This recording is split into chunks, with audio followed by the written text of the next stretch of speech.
गोपालपुर नाम के शहर में इमरती देवी नाम की एक औरत रहती थी। उसके पास एक गाय थी। उसका नाम था कपिला। कपिला ढेर सारा दूध देती थी। इमरती देवी के 3 बेटे थे। एक दिन इमरती देवी ने तीनों बेटों को अपने पास बुलाया और कहा, आ गए तुम लोग, आओ आओ बैठो। आपने हमें बुलाया माँ? हाँ बेटा, तुम लोग तो जानते हो मैं कपिला को बहुत प्यार करती हूँ।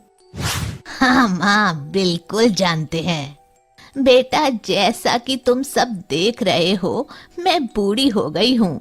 हाँ माँ, तो बोलो, कुछ कहना चाहती हो? सुनो, अब मेरी तबीयत ठीक नहीं रहती। ना जाने कब यमराज के यहाँ से बुलावा आ जाए। ऐसा मत कहो माँ, आपकी कोई इच्छा हो तो बताओ। वो देखो, कपिला एक अच्छी और दुधारू गाय है। अभी तक हमारे घर का खर्चा इसी के दूध को बेचकर चलता था। मैं चाहती हूँ कि मेरे जाने के बाद भी इसे कोई तकलीफ ना हो। ये ऐसे आदमी के पास रहे जो इसका ख्याल अच्छे से रख सके। हाँ माँ, ठीक है। आप ये गाय हम में से किसी एक को दे दो, वही इसकी देखभाल करेगा। नहीं, एक को क्यों? इस पर सबका बराबर अधिकार है। हाँ, इसे किसी अच्छे किसान को बेचकर मिले हुए पैसे हम सब में बराबर बांट दो।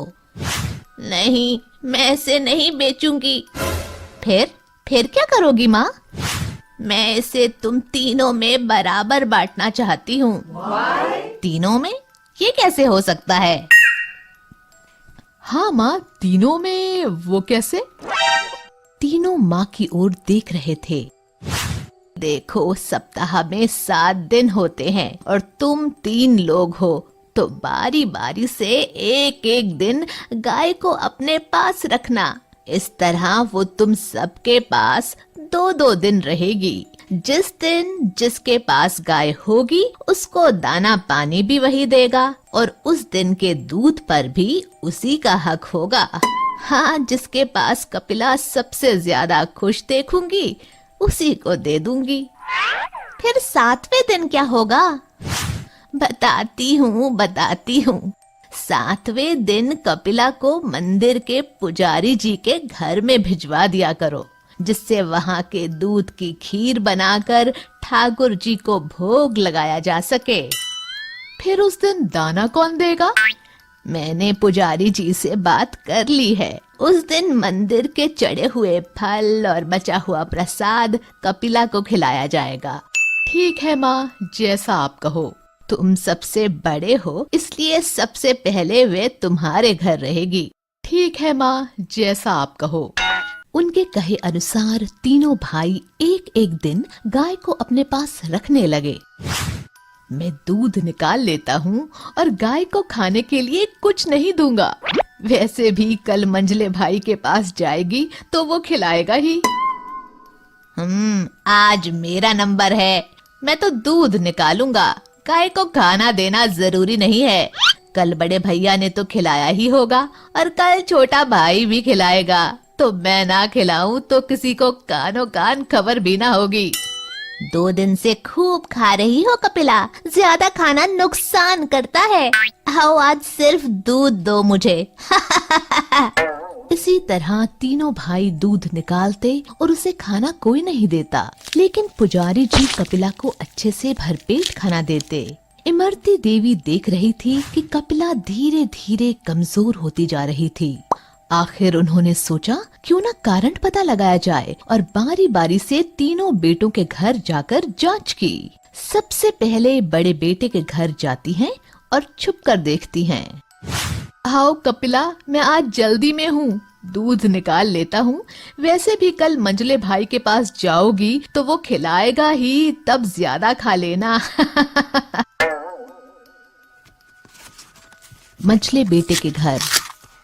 खाना देना ज्यादा जरूरी नहीं है, पर पैसों की बड़ी जरूरत है। आज दूध बेचकर कमाऊंगा। कल बड़े भैया ने तो खिलाया ही होगा और कल छोटा भाई भी खिलाएगा। तो मैं ना खिलाऊं तो किसी को कानो कान खबर भी ना होगी। हमेशा की तरह। छोटे भाई के घर देखती है। 2 दिन से खूब खा रही हो कपिला, ज्यादा खाना नुकसान करता है। आओ आज सिर्फ दूध दो मुझे। तीनों जगह इमरती देवी को यही देखने को मिला। कपिला की ये हालत देखकर इमरती देवी बहुत दुखी हुई और उन्होंने सोचा मंदिर जाकर भी देख लिया जाए। वहां जाकर देखा तो वहां उसे भरपेट भोजन मिला और थोड़ा दूध कपिला के बछड़े के लिए भी छोड़ा था। तब इमरती देवी ने कपिला को पूरी तरह से मंदिर को दान कर दिया। माँ, ये मैं क्या सुन रहा हूँ? तुमने कपिला को मंदिर में दान कर दिया? हाँ माँ, हमें बताना भी जरूरी नहीं समझा? कम से कम एक बार पूछना तो था। मुझे किसी से नहीं पूछना। मैंने तुम तीनों को देखा है दूध निकाल कर रखते हुए। किसी को भी कपिला के खाने की फिक्र नहीं थी। वो अगर अब तक जिंदा थी तो मंदिर के खाने की दम पर, इसलिए अब उस पर पुजारी जी का ही हक है। इतना सुनकर तीनों ने शर्म से सिर झुका लिया। हमें माफ कर दो माँ, हमसे गलती हो गई। अब कभी दोबारा ऐसा नहीं होगा। नहीं, अब मुझे किसी पर भरोसा नहीं है। मैंने तुम तीनों को मौका दिया था, पर तुम लोगों ने स्वार्थ और लालच में उसे गंवा दिया। अब मैं फैसला कर चुकी हूँ। कपिला की रस्सी पुजारी जी को पकड़ाते हुए, ये लीजिए पुजारी जी, आज से कपिला आपकी हुई, इसका ध्यान रखना। शिक्षा: हमें स्वार्थ और लालच में आकर अपना फर्ज नहीं भूलना चाहिए।